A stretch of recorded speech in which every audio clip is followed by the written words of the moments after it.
welcome all to our second annual Social Innovation Summit. As Bindi just said, what a year it's been since the last one. As if it's not enough that humanity is reeling from a global pandemic with all the corollary economic, social, and psychological impact. It's also becoming more and more clear just how severe the impact of the runaway climate crisis is going to be.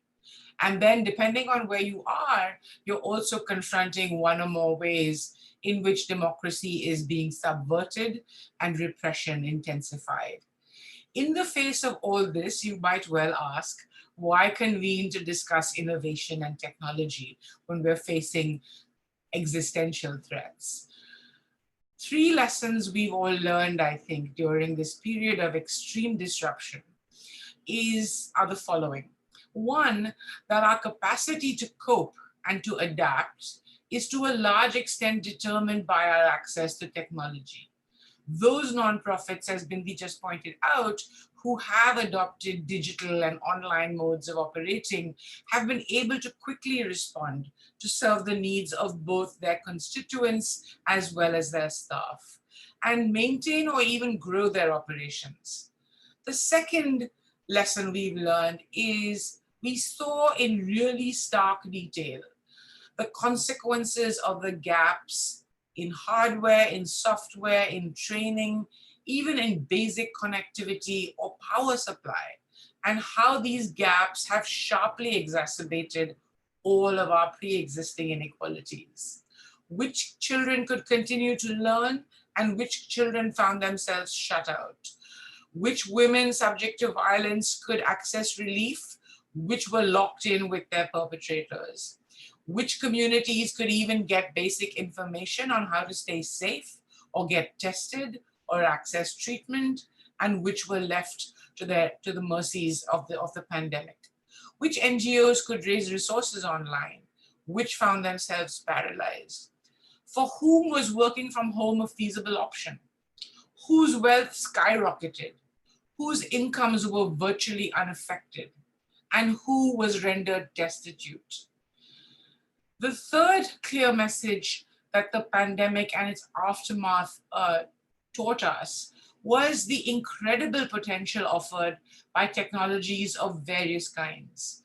We noted the organizations that were able to quickly increase the scale of their operations, those who were able to reach entirely new audiences, those who could diversify their strategies to include a very wide range of partnerships. It's evident that whether it's working from home or delivering education remotely or serving the most remote and marginalized communities, there are many ways in which technology can open new vistas, which we had probably not even considered exploring previously. So this year's Social Innovation Summit will build on this learning. It will try to address the concerns of those who are still not convinced, and there are many of you, that technology can offer relevant solutions. It will seek to persuade funders of the need to support partners increasingly in this domain, especially with the new amendments to the FCRA, curtailing spend from foreign sources on administrative expenses, including technology. We face a situation where it's particularly critical that Indian funders step up.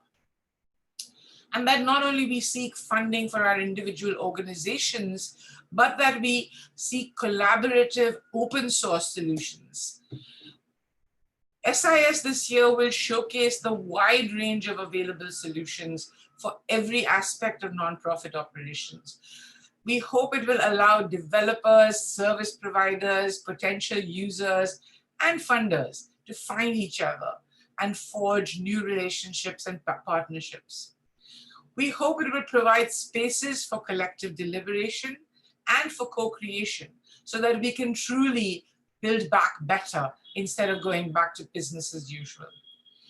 It will alert us all, we hope, to the risks posed by inadequate data and information security. And it will delve into the hazards that some technologies pose to democracy and freedom. Both our keynotes will touch on this, and I do hope that you will attend both. We have been pleasantly surprised by the numbers, by the diversity of those of you who've signed up as participants, as speakers, as exhibitors, as workshop hosts, and as partners. And we're especially pleased to be able to host such a diverse roster of speakers. Sadly, when it comes to technology conferences, this is still a rarity. And so this is particularly heartening for us. We're disappointed, of course, not to meet you all in person, but we're very, very satisfied that the SIS carbon footprint this year will be minimal, despite over a six-fold growth in participation.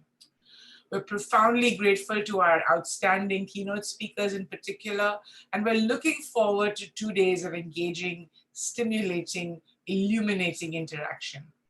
And most importantly, to celebrating together the incredible work that each of you does every day, despite the daunting challenges. Welcome again.